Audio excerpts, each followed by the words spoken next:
Yeah ఏమనకండి. Okay 1 2 3 4 5 6 7. బైబిల్లో ప్రకటన గ్రంథం అంటే ఏంటో చెప్పాను పోయిన వారం. దేవుడు పద్మాద్వీపంలో యోహానుకు దర్శనమిచ్చి భవిష్యత్తులో జరగబోయే చూపించే కార్యాల గురించి మీకు చెప్పాను. అక్కడ పద్మాద్వీపానికి ఎందుకు వెళ్ళాడో కూడా చెప్పాను. పద్మాద్వీపంలోకి అతను ఎందుకు వెళ్ళాడు అంటే పద్మాద్వీపానికి ఎందుకు వెళ్ళాడు అంటే అతన్ని నూనెలో వేసి చంపాలని చూశాడు. బూర్లు గారులు చేపలు వేపుకున్నట్టు, చికెన్ జాయింట్లు వేపినట్టు సాబలేదు. మనం వేపితే ఏమవుతాం, కళ్ళు పేరుతాయి అంతే, ఏం కట్టాం. తర్వాత భయంకరమైన గడసర్పం పాము విషయం తాగించారు, అయినా చచ్చిపోయే వ్యవహారం. ఈయన చంపడం, వీడికి ఏదో అతిశక్తులు ఉన్నాయి, ఈయన చంపడం మంత్రం కాదు, వాడికి ఆడే చచ్చుకుంటాడని పద్మాద్వీపం అనే ద్వీపంలో అతన్ని పారేశారు. అంటే చుట్టూ నీరు ఉంటుంది, మైంగా భూమి ఉంటుంది. ఆ పద్మాద్వీపంలో పారేస్తే అక్కడ భయంకరమైన విషముళ్ళు ఉన్నాయి, విషసర్పాలు ఉంటాయి, విష జంతువులు ఉన్నాయి. ఏది ముట్టుకున్నా అక్కడికక్కడే చచ్చిపోతాడు. నెంబర్ 1.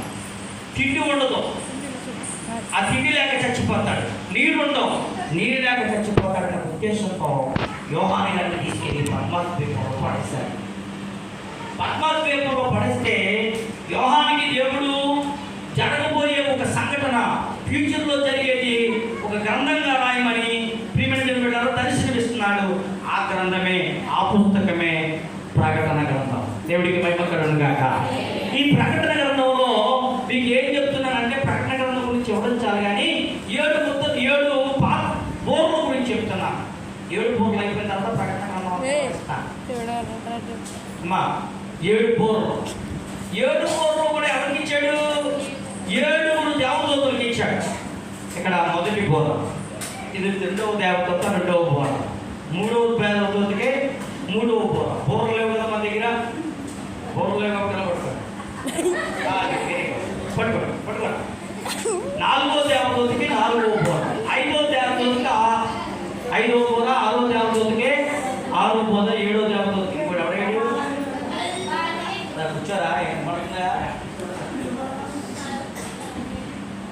7వ దేవదూతకి 7వ బోర ఇచ్చాడు. అర్థమైందా?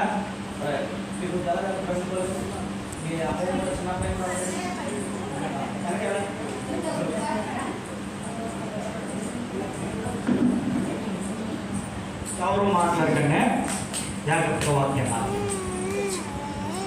Pin drop side.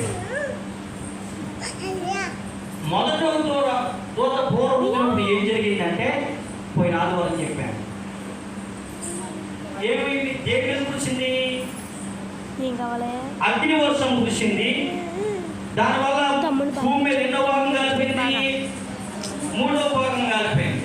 3వ భాగం కాలిపోవడం వల్ల ఆహార కొరత ఏర్పడుతుందని, మెడిసిన్ ఔషధాలు ఇచ్చే మొక్కలు కాలిపోవడం వల్ల మెడిసిన్ తయారవుతుందని, అదే ప్రజలకు కొరువు ఏర్పడుతుందని, అనారోగ్యాలు ఏర్పడతాయని, జంతు నష్టం, మానవ నష్టం జరుగుతుందని మనం విన్నాం.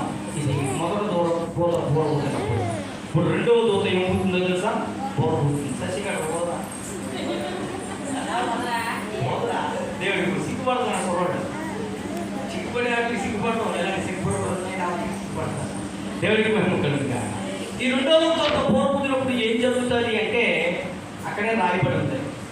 2వ దూత పూర్వపుదినప్పుడు మొదటి దూత పూర్వపుతే దేనికి నష్టం? భూమికి నష్టం. 2వ దూత పూర్వపుతే దేనికి నష్టమో తెలుసా? సముద్రానికి నష్టం. సముద్రం మీద పడతారు. సముద్రం మీద అగ్ని వంటి, కాసేపు ఆగండి, సముద్రం మీద అగ్ని వంటి ఏం పడతాయంటే, వడగంట కాదండి, అగ్నితో కూడిన, మీ బైబిల్ అంతే చదవాలి. ఒక పెద్ద ప్రియమైన పిల్లరా, పర్వతం అంటే ఎక్కడ పడుతుంది చెప్పండి? భూమి మీద. సముద్రం మీద పర్వతాలు పడతాయి, సముద్రంలో ఉల్కలు పడతాయి అంటే ఎన్నాళ్ళ నవ్వేవారు. ఇప్పుడు నవ్వలేదు, ఎందుకంటే సైంటిస్టులే చెప్తున్నారు. ఎవరు చెప్తున్నారంటే, సముద్రం మీద ఏం పడతాయి చెప్పండి? నాకు ఆకాశ ఉల్కలు పడతాయని, పెద్ద పెద్ద పర్వతాలు లాంటివి ఎక్కడ పడతాయని? సముద్రంలో పడతాయని చెప్పారు. సముద్రంలో పడతాయని చెప్పారు. ఎవరు చెప్పారు? సైంటిస్టులు చెప్పారు.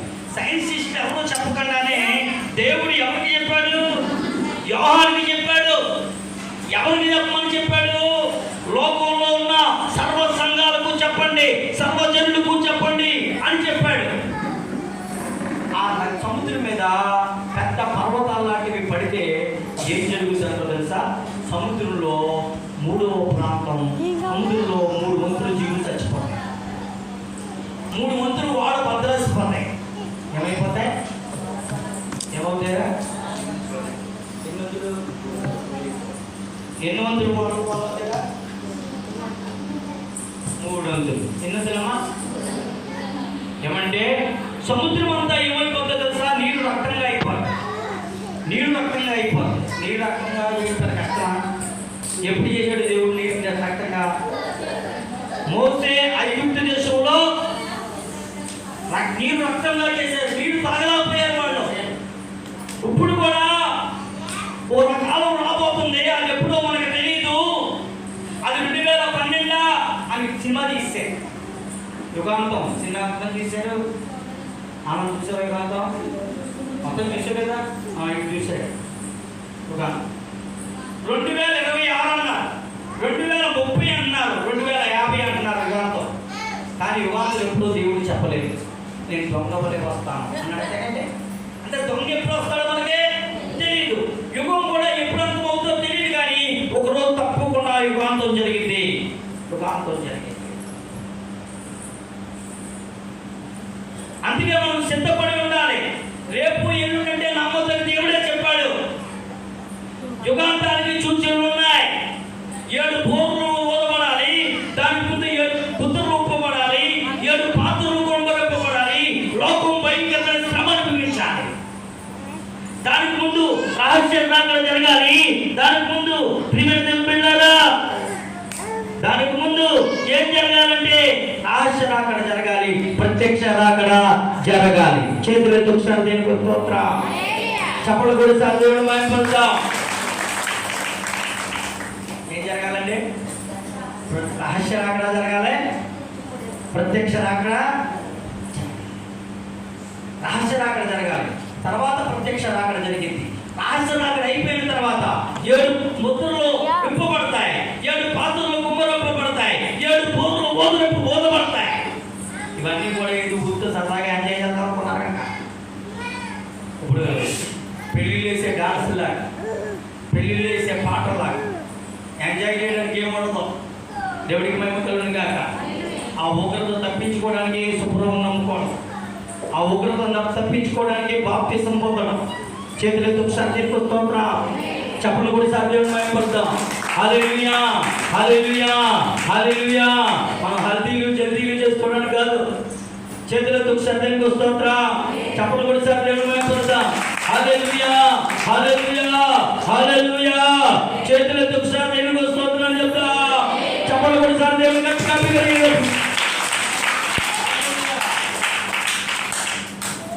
దేవుని బిడ్డలారా, దొరికి పుట్టైపోయానుకున్నా. ఏం కాసేపు మొదటి పోర ఊదినప్పుడు భూమి నాశనమైంది. రెండో పోర ఊదినప్పుడు సముద్రం ఏం నాశనమైంది? సముద్రం. 3వ భాగం నాశనం అయిపోయింది. ఇదంతా కూడా ఎప్పుడు జరిగింది చెప్పాను? రహస్య రాకడ అయిపోయిన తర్వాత. అంటే రక్షింపబడిన క్రైస్తవులు, రక్షింపబడి దేవుని వాక్య ప్రకారం నడుచుకుని, దేవుని అడుగు జాడలో నడుచుకునే క్రైస్తవులు ఎత్తబడే తర్వాత జరిగే సంఘటన. చేతులెత్తి ఒకసారి దేనికి వస్తారు. దేవుడు నమ్ముకోవడానికి ఏదో కార్యం జరిగి, ఏదో కార్యం బట్టి నమ్ముకున్నాం. నాకున్న సమస్య ఏర్పడాలని, నాకున్న వ్యాధి పోవాలని, నాకున్న అప్పులు పోవాలని దేవుడి గుడికి వెళ్ళాను నేను. అయితే అవన్నీ పోయాయి దేవుడి కృపను బట్టి. అయితే ఇప్పుడు ఇంకా దేవుడిని ఎందుకు నమ్ముకున్నాను తెలుసా? ఈ లోకం శాస్త్రం కాదు. రోజు దేవుని ఉగ్రత కుమ్మరించబడుతుంది. ఆ ఉగ్రత తప్పించుకోవాలనే ఉద్దేశంతోనే నమ్మి బాప్తిసం పొందాను. మీరు ఎందుకు పొందారు? అదే కదండి. తమ్ముడు నీకు భయంకరమైన సమస్య నుంచి విడిపించాడు. నాకు విడిపించిన తర్వాత ఎందుకు ప్రభు నమ్ముకున్నావు? ఒక రోజు ఉగ్రత రాబోతుంది, శ్రమ రాబోతూ ఉంది, చచ్చిపోయిన తర్వాత ఒకవేళ బతుకుంటే రక్షింపబడితే ఆ శ్రమ మనం చూడడం, ప్రభు వాక్య ప్రకారం నడుచుకుంటే ఆ శ్రమ చూడడం, ప్రభు అధిజాడుల్లో నడుచుకుంటే ఆ శ్రమ చూడడం. ఒకవేళ మనం మరణం అయితే ఆ నిత్య నరకం నుంచి తప్పింపబడతాం. ఆ ఉగ్రత నుంచి తప్పించబడటానికే మనం నమ్మి బాప్తిసం పొందాం. అంతేనంటే వేరే దానికి ఏమన్నా పొందా? ఏది పోతుందని, మేక ఎంత ఉందని, ఎన్ని జరుగుతాయి. ప్రార్థన ద్వారా ఎన్ని జరుగుతాయి. నువ్వు ప్రార్థన పూర్వాలమై ఉండాలి. రాబోయే ఉగ్రతను తప్పించుకోవడానికి నేను ఏమై ఉండాలి తెలుసా? మంచి ప్రార్థనా పూర్వమై ఉండాలి. మీరు అంత ప్రార్థనా పూర్వం సాధిస్తారు. అమ్మా, ఒకరోజు మనకి ప్రార్థన మీద నమ్మకం ఉండదు, దేని మీద నమ్మకం ఉండదు. కొంతమంది అందరూ చేస్తారని మనము చేస్తాం. కొంతమంది ప్రియమైన పిల్లలు ప్రార్థన చేయించారు. ప్రార్థన ఎప్పుడు చేయించాలో అర్థమవుతూ ఉంటే అప్పుడు దేవుడి శక్తి ఏంటో ప్రజలకు అర్థమవుతూ ఉంటుంది. దేవుడికి మహిమ కలుగును గాక. చేతులెత్తి ఒకసారి దేవునికి వస్తున్నాం. చెప్పలు కూడా సార్ దేవుని మహిమ. ప్రార్థన వలనే పయనము,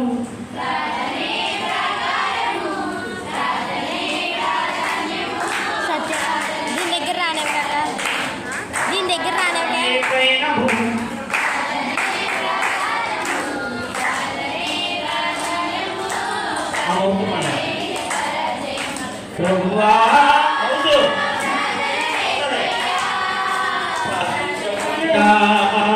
నేనుండలేనయా, ప్రభువా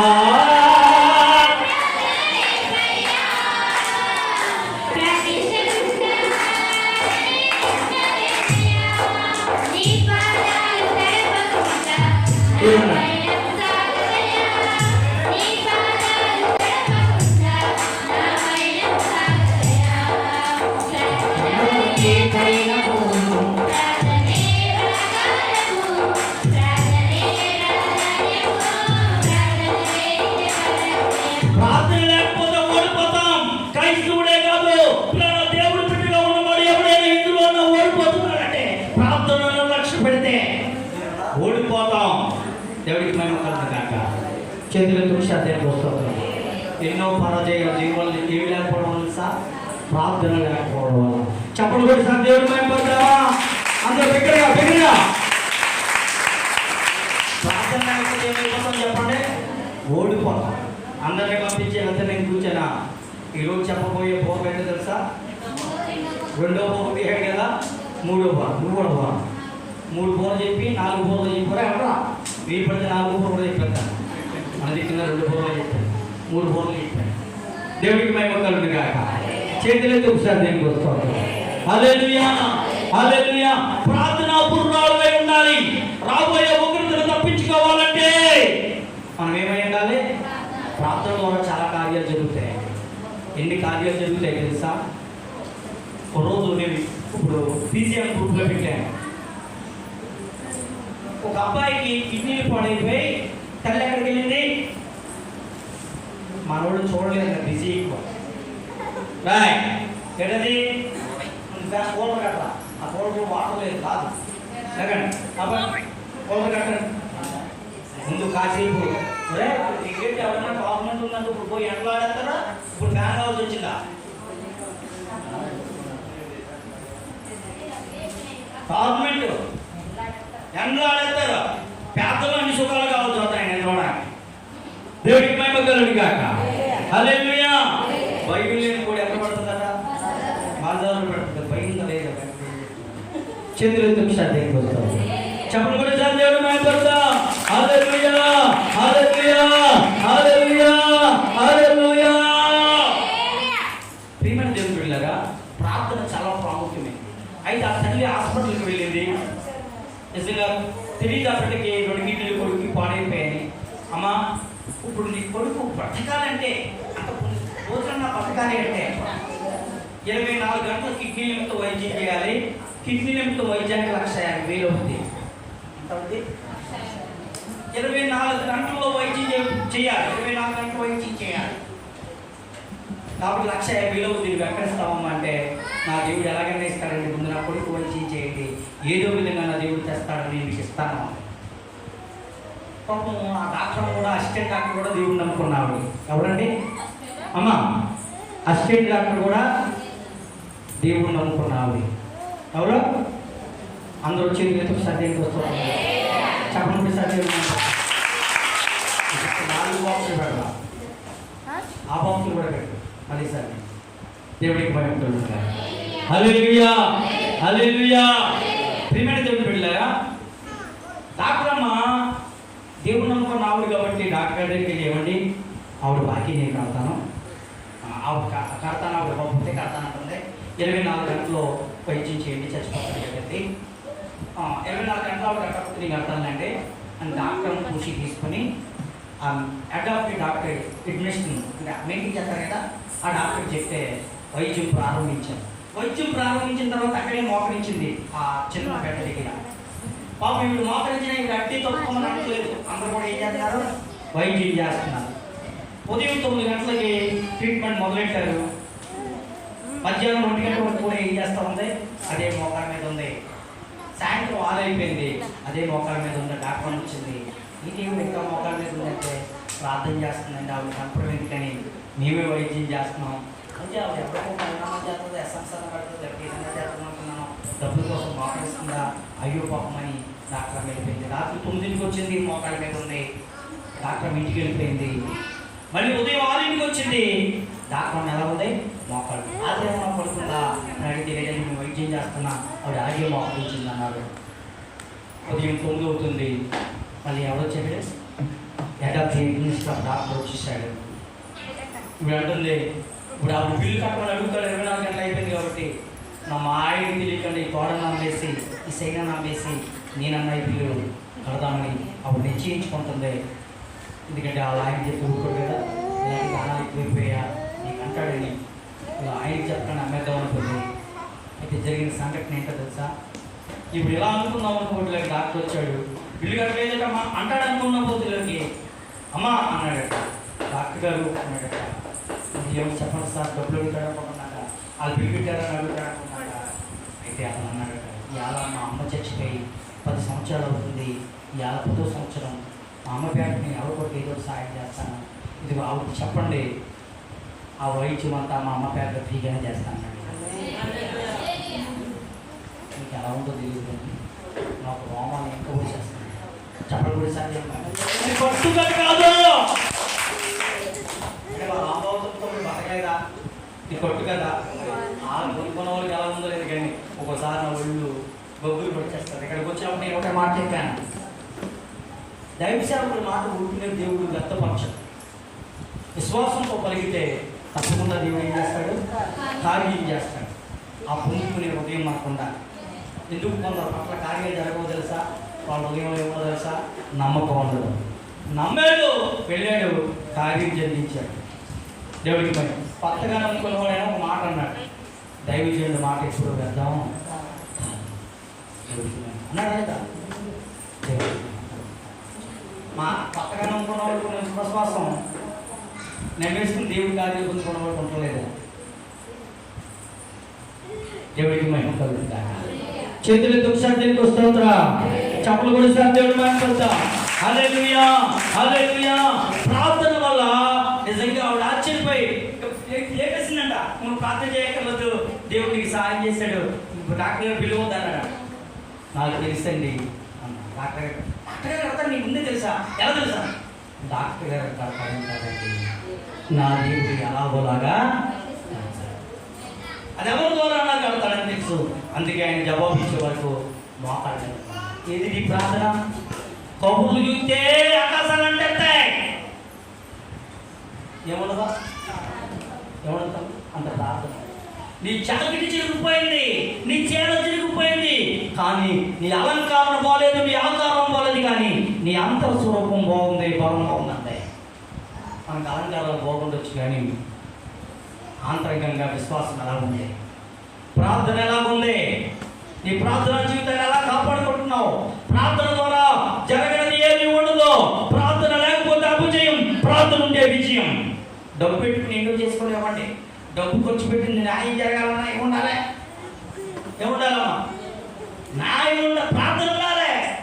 దేవుడికి మహిమకరుని గాక. హల్లెలూయా. అదే చెప్తున్నాను, 30,000 రూపాయలు ఉంటే ప్రార్థన చేసి ప్రారంభిస్తే 2 లక్షల పని అయ్యింది. 30,000 దేవుడికి మహిమ కలుగును గాక. దేవుని ద్వారా ప్రార్థన, దేవుడికి మహిమ కలుగును గాక. ప్రార్థన వల్లే ప్రయాణం, ప్రార్థన వల్ల విజయం. చేతులతో దేనికి వస్తా. హల్లెలూయా. అందుకే నువ్వేమై ఉండాలి? ఉగ్రతను దాచబడాలంటే ప్రార్థన. అయితే మొదట బోరు ఊదినప్పుడు భూమి మీద నష్టం, రెండవ బోరు ఊదినప్పుడు ఏగలుగుతుంది సముద్రం మీద నష్టం. ఏం జరుగుతాయి? సముద్ర శాస్త్రాలు చచ్చిపోతాయి. సముద్ర శాస్త్రాలు చచ్చిపోవడం వల్ల జీవరాశులు సాగడాన్ని బట్టి మనుషులకు అనారోగ్యాలు. రెండోది సముద్రంలో వాడలు బద్దలాసిపోతాయి. అమ్మ మనకి ఎగుమతి దిగుమతి దేని ద్వారా జరిగింది? సిప్పులో పనిచేసిన వాళ్ళు తెలుస్తుంది. ఎప్పుడన్నా ఎన్ని కంటైనర్లు లోడ్ ఎక్కిందో తెలియదు, ఎన్ని ట్రైన్ లోడు సిప్పులో వస్తుందో మనకే తెలీదు. విమానాల మీద వస్తుందా? మన మధ్యన నీరసం ఉన్న వాళ్ళ దగ్గరికి, బాగా ఆపరేషన్ అలా చేయించుకున్న వాళ్ళకి ఈ మధ్య కొన్ని దగ్గరికి రైతులు సై పట్టుకుంటారు. ముందు కొన్నప్పుడు కష్టంగా ఉంది ప్రైస్. ఇప్పుడు కొనడానికి వెళ్తే పెంచాడు. మనకి ఇప్పుడు క్యారెట్ అని అడిగాను. యుద్ధాలు జరుగుతున్నాయి కదండి, తాపంగా ఆగిపోయినా సిప్పు ప్రయాణం ఏం చేస్తాడు? ఆగిందండి. ఎక్స్పోర్ట్ ఆగింది. ఇప్పుడు యుద్ధం జరిగి ఆపితేనే ఉంది. ఇంకా బద్దలాగిపోతే ఏం కొరత ఏర్పడుతుంది? ఆహార కొరత ఏర్పడుతుంది. ఓ పక్కనమో వ్యాధులు, ఓ పక్క ఏంటి? ఆహార కొరత. ఇంకా రెండో పక్క ఏంటిదా? ప్రపంచానికి, మన దేశానికి వెన్నుముక ఏంటి తెలుసా? సముద్ర వ్యాపారం. సముద్ర వ్యాపారం నష్టపోతే ప్రభుత్వ ఆదాయం. మన కరోనా వస్తే మన ఇంట్లో బతికేట్రా, బతికి పంట పెట్టండిరా, బలిసాగినా పర్వాలేదురా అని చెప్పి మనకి ఏమేసారమ్మా? కనీసం రైసు ఉప్పు అన్నవాడే గింజన్న దాగి బతకండిరా అని. అంటే ప్రభుత్వంకి ఆదాయం లేకపోతే ఏం మెతుకులు ఉండవు, గింజి మెతుకులు కూడా ఉండవు. ఓ పక్కన అనారోగ్యాలు, రెండో పక్క పిల్లల నష్టం, వ్యాధులు, మూడో పక్క ఆహార కొరత, నాలుగో పక్క ప్రభుత్వానికి నష్టం. ప్రభుత్వం కూడా సహాయం చేయలేని పరిస్థితుల్లో ఎంత భయంకరం అంటే ఎంత భయంకరం సార్ ఆలోచించండి.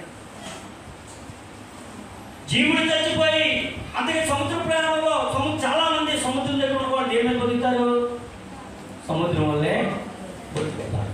ఇప్పుడు వాళ్ళ కుటుంబాలు కూడా ఏమైపోతాయి? గండి పడిపోతారు. దీనివల్ల మనుషులు ఒకరికొకరు పీపులు అంటారు. బైబిల్లో మీకు తెలుసో తెలియదు కానీ మనుషులు ఏం చేశారట? చంపుకు తిన్నారట.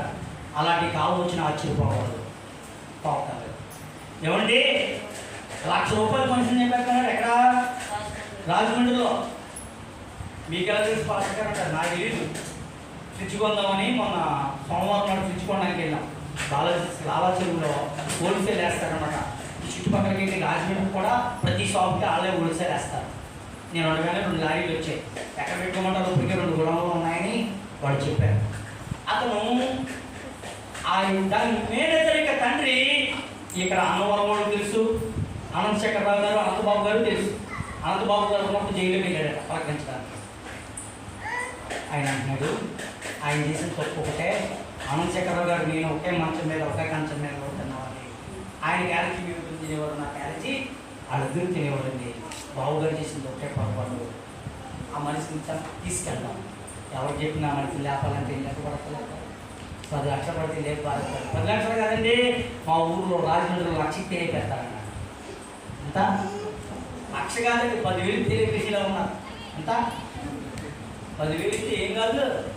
ఆడు వేసిన మందులో ఆ బ్రాంతి విసికి సారైనా కావచ్చు, కొద్దిగా గంజ వేసాడా, ఏం చేస్తాడో అడిగే తెలు అంతా అయిపోతే కానీ ఏం సీను. ఆ పరిస్థితుల్లో రాజమండ్రి ఉంటాయి. మొన్న స్టీవెన్ గారు నాన్నడులే పిల్లలు వృత్తినే అడ్డం చెప్పారని ఒక అతను కొట్టే బాగుంటాడు సీన్ అయ్యా చూశారు కదా, వచ్చాడు కదా. ఆ కుమారుడు కాలు మీద కొడితే మామిడి పాలు ఎలా ఉంటుంది, ఎలా ఉన్న పాలు ఎలా అయింది, ఎలా బాగా ఎలా అయింది. ఇంకొకటి ఎవడన్నా అయితే కాలు 2 ముక్కలు అయిపోను. రౌడీ షేప్ ఓపెన్ చేసి అప్పుడు వచ్చాడట, 10 రోజులు అవుతుందంట.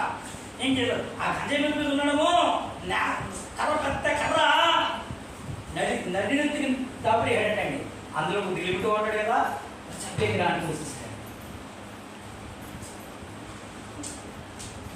మనుషులు ఇప్పుడే ఎలాంటి దినాలుగా ఉన్నాయంటే చంపుకు తినే దినాలుగా ఉన్నాయి. అమ్మ బంగారం ఉంది కదా నాటి వేసుకుని తిప్పుకుంటూ వెళ్ళకండి. ఏ బ్యాచ్ ఉంటుందమ్మా? Grade batch. ఏ బ్యాచ్ ఉంటే పెట్టుకో, పక్కడాలు పెట్టుకెళ్ళి లోపల్లో పెట్టుకుని బీరువాలో పెట్టుకో. అంతేగాని అర్ధరాత్రి గట్ల బండి మీద వీడి మీద తిరుగుతూ ఉంటే వేడి బ్యాచ్ అంటే ఏమో చేతిలో వేడి ఉండదు, ఆడ చేతిలో ఉండదు. మన దగ్గరికి వచ్చినట్టు ఉంటాడు. ఎలా అంటాడు?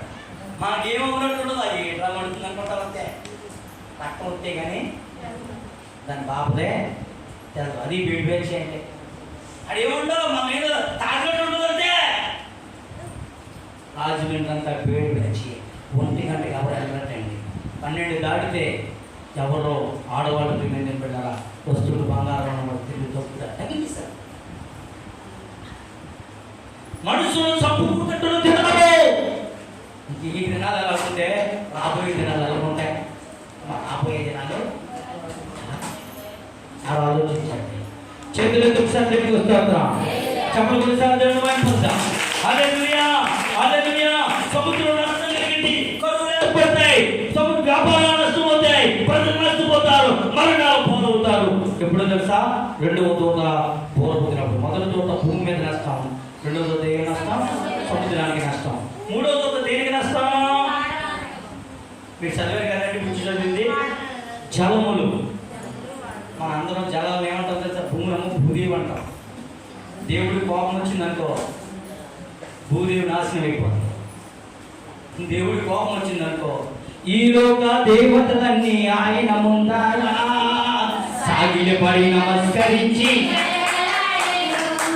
ఈ లోక దేవతలన్నీ ఆయన ముందర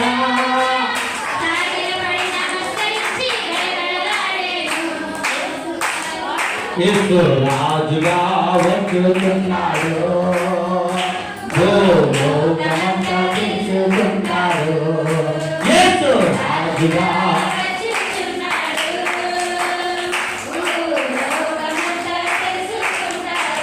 రవి కోటి తేజుడు రమ్యమైన దేవుడు, రవి కోటి తేజుడు రాజుగా యేసు రాజుగా యేసు రాజుగా వచ్చుతున్నాడు. హల్లెలూయా. ఏమండి ఇంకొక మాట చెప్తున్నా. ఇప్పుడు ఏ దూత పూర్వవుతుంది? 3వ దూత. 3వ దూత పూర్వవుతున్నప్పుడు జరిగేదేంటి? జలరాశుల మీదకి ఒక పెద్ద నక్షత్రం వచ్చి కాల్చి పడుతుంది. ఆ నక్షత్రానికి మాసిపతి అని పేరు. ఇప్పుడు జనాలన్నీ ఏమైపోతాయి? చేదైపోతాయి. ఆ నీళ్లు తాగిన వాళ్ళు చచ్చిపోతారు. ఒక మాట నేను చెప్తున్నాను, ఆలోచించి.